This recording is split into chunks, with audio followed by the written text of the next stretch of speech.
Chapter 19 of Ayala's Angel. This recording is in the public domain. Ayala's Angel by Anthony Trollope. Chapter 19. Isadore Hamel is asked to lunch. On the following morning, the morning of Monday the 2nd of September, Isadore Hamel started on his journey. He had thought much about the journey before he made it. No doubt the door had been slammed in his face in London. He felt quite conscious of that, and conscious also that a man should not renew his attempt to enter a door when it has once been slammed in his face. But he understood the circumstances nearly as they had happened, except that he was not aware how far the door had been slammed by Lady Tringle without any concurrence on the part of Sir Thomas. But the door had, at any rate, not been slammed by Lucy. The only person he had really wished to see within that house had been Lucy Dormer, and he had hitherto no reason for supposing that she would be unwilling to receive him. Her face had been sweet and gracious when she saw him in the park. Was he to deny himself all hope of any future intercourse with her because Lady Tringle had chosen to despise him? He must make some attempt. It was more than probable, no doubt, that his attempt would be futile. The servant at Glenbogey would probably be as well instructed as the servant in Queen's Gate. But still, a man has to go on and do something, if he means to do anything. There could be no good in sitting up at Drumcaller at one side of the lake and thinking of Lucy Dormer far away at the other side. He had not at all made up his mind that he would ask Lucy to be his wife. His professional income was still poor, and she, as he was aware, had nothing. But he felt it to be incumbent upon him to get nearer to her if it were possible, and to say something to her if the privilege of speech should be accorded to him. He walked down to Caulafoot, refusing the loan of the Colonel's pony carriage, and thence had himself carried across the lake in a hired boat to a place called Sandys Quay. That, he was assured, was the spot on the other side, from whence the nearest road would be found to Glenbogey. But nobody on the Caulafoot side could tell him what would be the distance. At Sandys Quay he was assured that it was 12 miles to Glenbogey House, but he soon found that the man who told him had a pony for hire. "You'll nae get there under 12 mile, or maybe 16 if you attempt to walk up the glen," so said the owner of the pony. But milder information came to him speedily. A little boy would show him the way up the glen for sixpence, and engaged to bring him to the house in an hour and a half. So he started with the little boy, and after a hot scramble for about 2 hours, he found himself within the demesne. Poking their way up through the thick bushes from a ravine, they showed their two heads, first the boy and then the sculptor, close by the side of the private road, just as Sir Thomas was passing, mounted on his cob. "It's his ain sel'," said the boy, dropping his head again amongst the bushes. Hamel, when he had made good his footing, had first to turn round so that the lad might not lose his wages. A dirty little hand came up for the sixpence, but the head never appeared again. It was well known in the neighbourhood, especially at Sandys Quay, where boats were used to land, that Sir Thomas was not partial to visitors who made their way into Glenbogey by any but the authorised road. While Hamel was paying his debt, he stood still on his steed, waiting to see who might be the trespasser.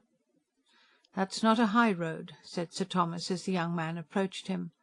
As the last quarter of an hour from the bottom of the ravine had been occupied in very stiff climbing among the rocks, the information conveyed appeared to Hamel to have been almost unnecessary. "Your way up to the house, if you're going there, would have been through the lodge down there." "Perhaps you are Sir Thomas Tringle," said Hamel. "That is my name." "Then I have to ask your pardon for my mode of ingress. I am going up to the house, but having crossed the lake from Caulafoot, I did not know my way on this side, so I have clambered up the ravine." Sir Thomas bowed, and then waited for further tidings. "I believe Miss Dormer is at the house." "My niece is there."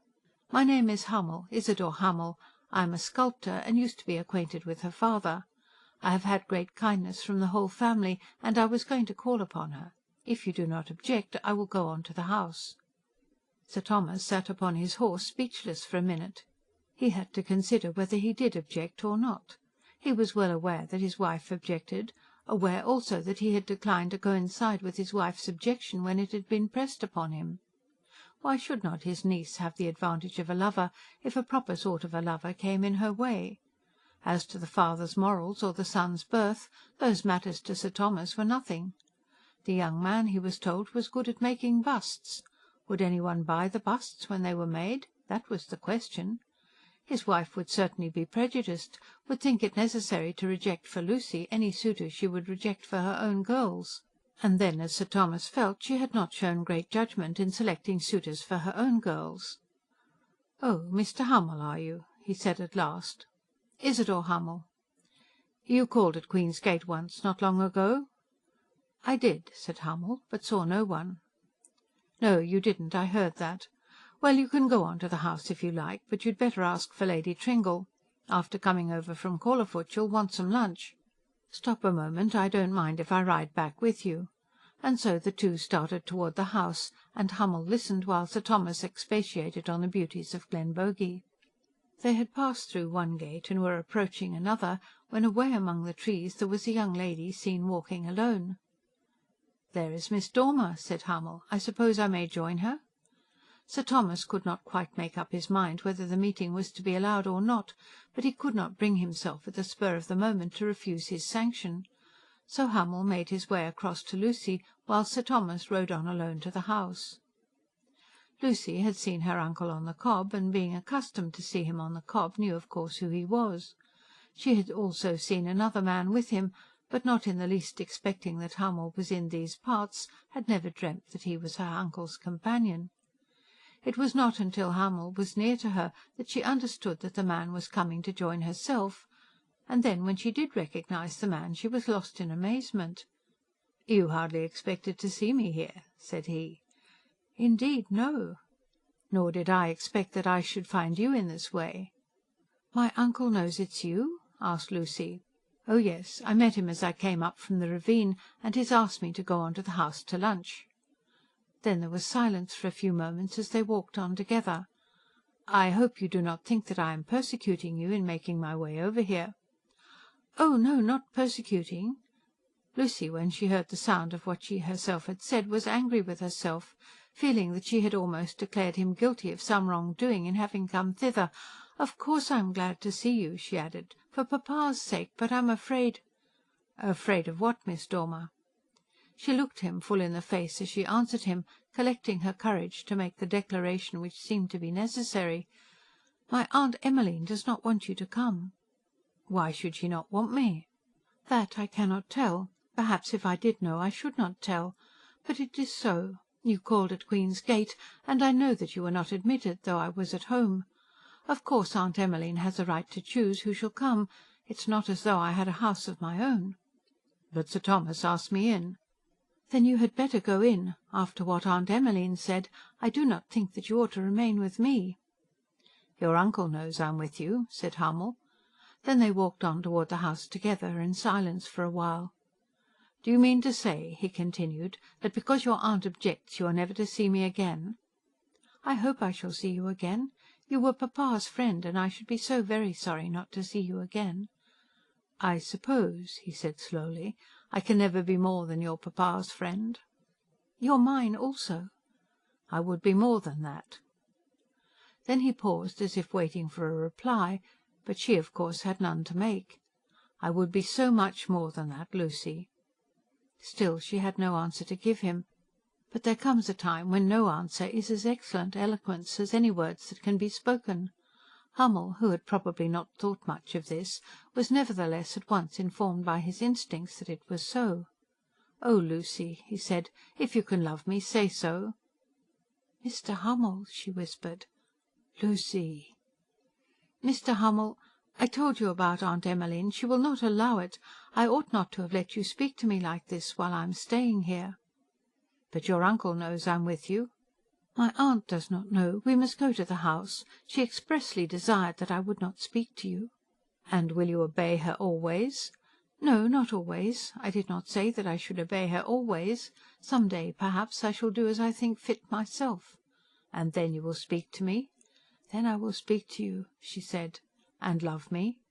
"And love you," she answered, again looking him full in the face. "But now, pray, pray let us go on." For he had stopped her a while amidst the trees, and had put out his hand as though to take hers, and had opened his arms as though he would embrace her.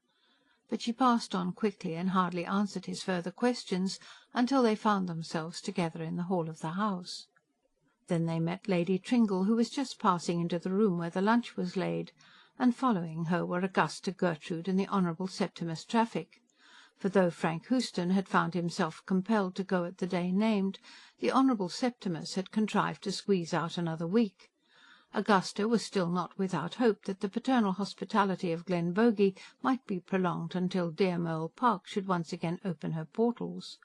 Sir Thomas had already passed into the dining-room, having in a gruff voice informed his wife that he had invited Mr. Hummel to come in to lunch. "Mr. Hummel!" she had exclaimed. "Yes, Mr. Hummel. I could not see the man starving when he had come all this way. I don't know anything against him."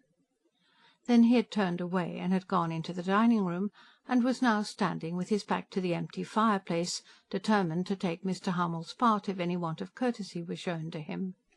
It certainly was hard upon Lady Tringle.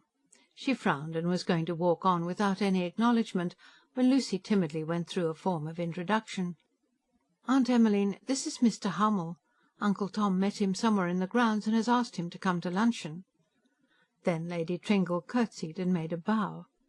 The curtsy and the bow together were sufficient to have crushed the heart of any young man who had not been comforted and exalted by such words as Isidore had heard from Lucy's lips not 5 minutes since. "And love you," she had said. After that, Lady Tringle might curtsy and bow as she would, and he could still live uncrushed. After the curtsy and the bow, Lady Tringle passed on. Lucy fell into the rank behind Gertrude, and then Hummel afterwards took his place behind the Honourable Septimus. "If you will sit here, Mr. Hummel," said Lady Tringle, pointing to a chair, across the table obliquely, at the greatest possible distance from that occupied by Lucy. There he was stationed between Mr. Traffic and Sir Thomas. But now, in his present frame of mind, his position at the table made very little difference to him.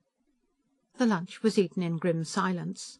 Sir Thomas was not a man profuse with conversation at his meals, and at this moment was ill inclined for any words except what he might use in scolding his wife for being uncivil to his guest. Lady Tringle sat with her head erect, hardly opening her mouth sufficiently to allow the food to enter it. It was her purpose to show her displeasure at Mr. Hummel, and she showed it. Augusta took her mother's part, thoroughly despising the two Dormer girls and any lover that they might have. Poor Gertrude had on that morning been violently persecuted by a lecture as to Frank Houston's impecuniosity. Lucy, of course, would not speak. The Honourable Septimus was anxious chiefly about his lunch, somewhat anxious also to offend neither the master nor the mistress of Mole Park. Hummel made one or two little efforts to extract answers from Sir Thomas, but soon found that Sir Thomas would prefer to be left in silence. What did it signify to him? He had done all that he wanted, and much more than he had expected. The rising and getting away from luncheon is always a difficulty, so great a difficulty when there are guests that lunch should never be much a company festival. There is no provision for leaving the table as there is at dinner. But on this occasion Lady Tringle extemporised provision the first moment in which they had all ceased to eat. "Mr. Hummel," she said very loudly, "would you like some cheese?" Mr. Hummel, with a little start, declared that he wanted no cheese. "Then, my dears, I think we will all go into my room. Lucy, will you come with me?" Upon this the four ladies all went out in procession, but her ladyship was careful that Lucy should go first, so that there might be no possibility of escape.